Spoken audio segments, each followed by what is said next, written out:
Right, so we've made it to the other side of Cook Strait, and we're waiting in what is a rather stinky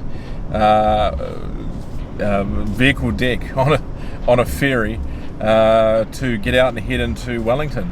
We're just a few kilometres from our hotel. We're staying tonight at City Life, which is one of my favourite hotels down here in Wellington now, because it has great EV charging. It's got a Tesla charger and it's got a Type 2 VOEO cable unit, which means that tomorrow morning we can leave with 100% charge, and that's going to be really handy. So I thought I'd just update on the numbers of where we're at on the trip so far.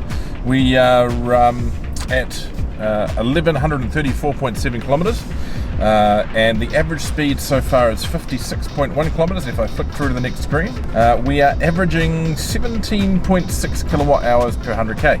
Now, for a small car, that is a little high, but I think you've got to understand the fact that we've been running at a high speed. We have a lot of stuff on board. I think I've said this a dozen times during this trip. That's not terrible, considering the overall theme of things. So yeah, those are the numbers so far for the South Island. Now is the North Island. We're going to probably move a bit quicker in the North Island than we did in the South Island, and we're going to get from Wellington to Auckland during, well, basically a business day tomorrow.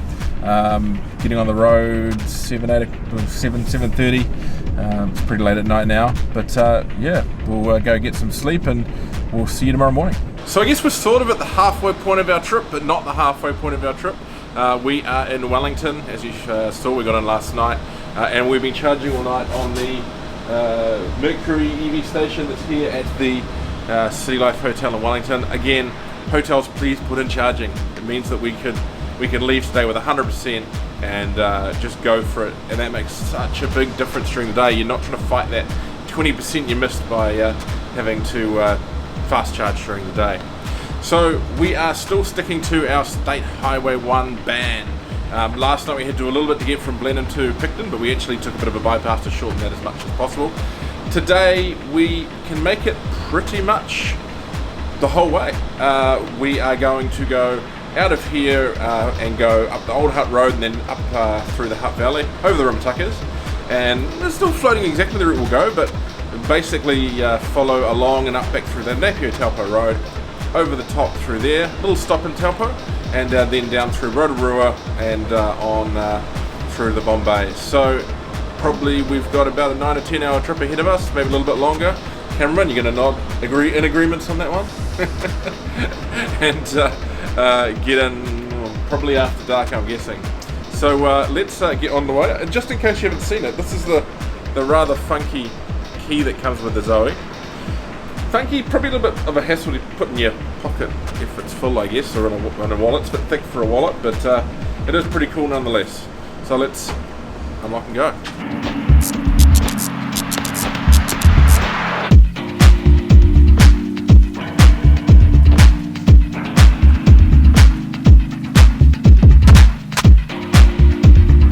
So we're on the Rimtuckers. We're on our way to master some breakfast, and we have crawled to a bit of a stop. We're idling along at 20 kilometres an hour, which isn't doing wonderful things for our region on the way down.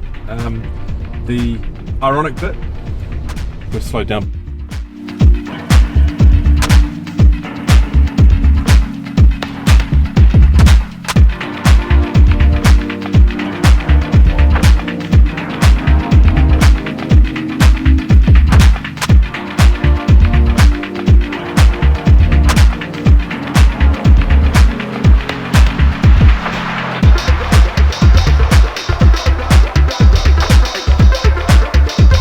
Can't drive an electric vehicle, or at least a small one, long distances in New Zealand.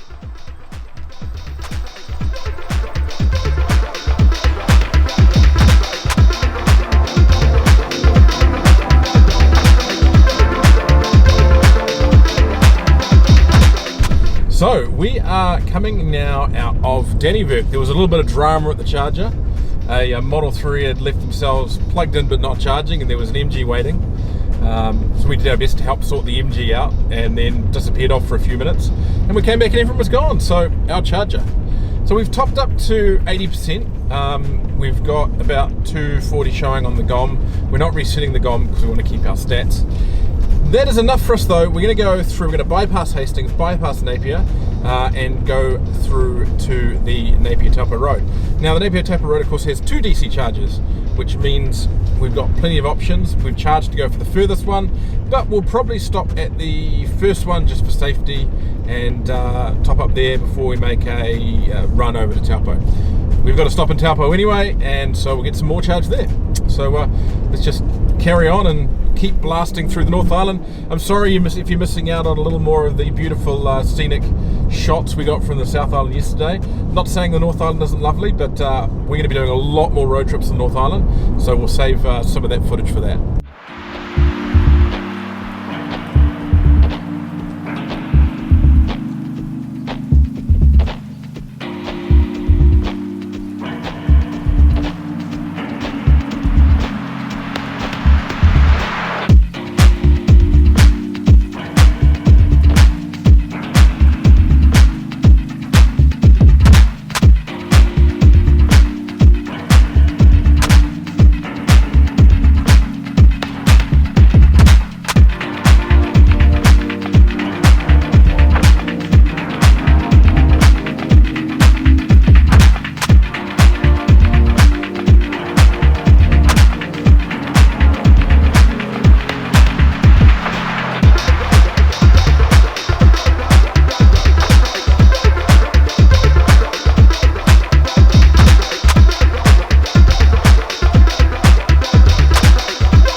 We're going to keep this quick because it is about to persist down here. We're about halfway up the Napier-Taupo Road at McVicar Road. We've got the Unison power pack. We're run also with ChargeNet here on that we're topping up on. We're getting more than we probably need. We've been waiting for this weather to come through, and we'll head off in a couple of minutes. Next stop, Taupo, and then Rotorua, and then Auckland. We're still loving it. The Zoe's still great. But this is certainly getting to be a bit of a mission, not being able to just go on to State Highway 1 and get home. But we'll make it. Zoom it over here. You see, we've got on the dashboard this leaf. Now that leaf grows and shrinks in intensity depending on how efficiently or inefficiently you're driving. If my colleague here can put their foot down hard, you'll see. There you go. So it's a good little way to tell how well or not you are driving.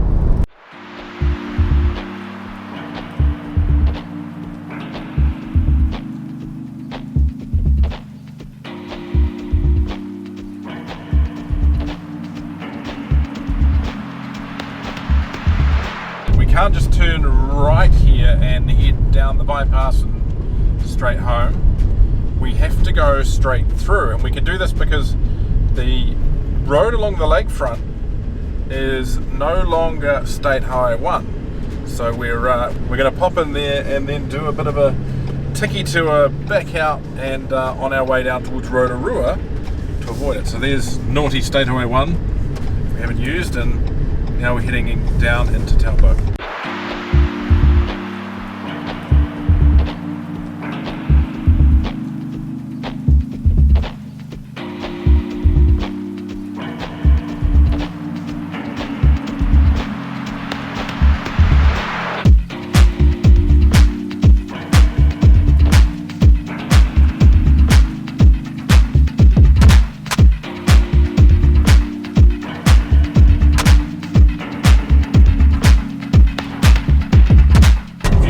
On our way to Rotorua, and we are about 17 minutes away from the Haupapa Street charger. Now that is definitely our preference for today because it's pretty wet. We don't really have to hang around in the car. We want to go and grab some dinner so we can feed up for the final push home. But this proves the importance that everyone in the using EVs should use PlugShare, and that we've jumped onto PlugShare and we can see that the charger that we want to use is actually in use. So you see there it's a greyed out dot in the middle of town. So what we will do is go to the DC charger on the outside of town that's in orange, and probably charge there until we see the one in town become available again. It'll turn back to orange. It would be lovely if the person that was on the charger there had checked into into PlugShare and indicated how long they were going to be there, because then we would actually be able to decide probably what we're going to do. But still, it's great that we've got the option of 2 chargers. We are on track to get home at some point tonight. The weather is a bit rough, but we'll keep going.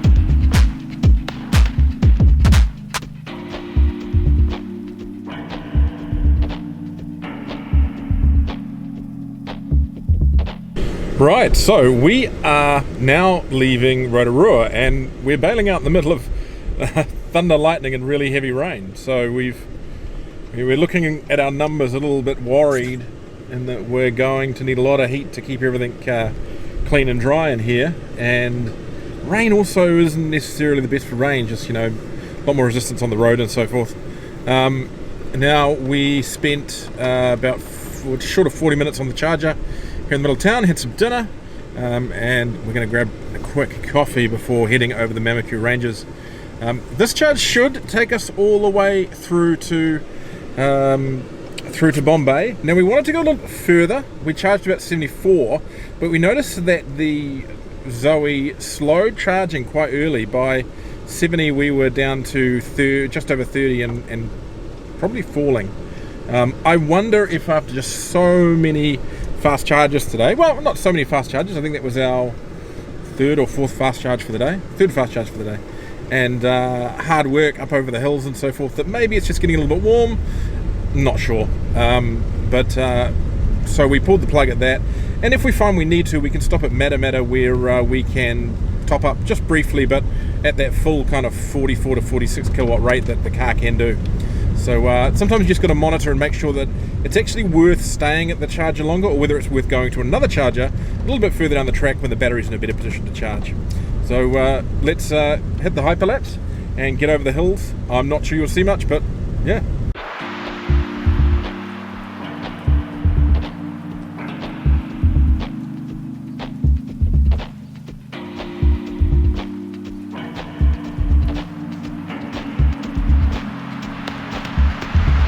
So we made it.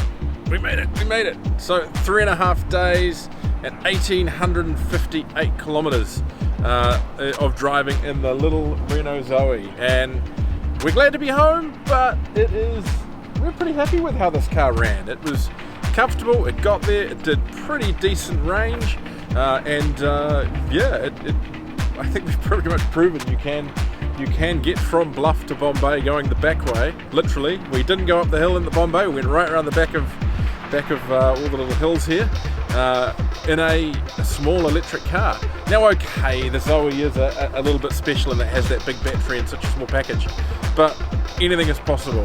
Now I'm going to go home, calculate the numbers, and I'll come back to you when I've had a shower and sat down at my desk again with what this cost us, the specifics on energy use, and all the timing and so forth. So we'll see you later on.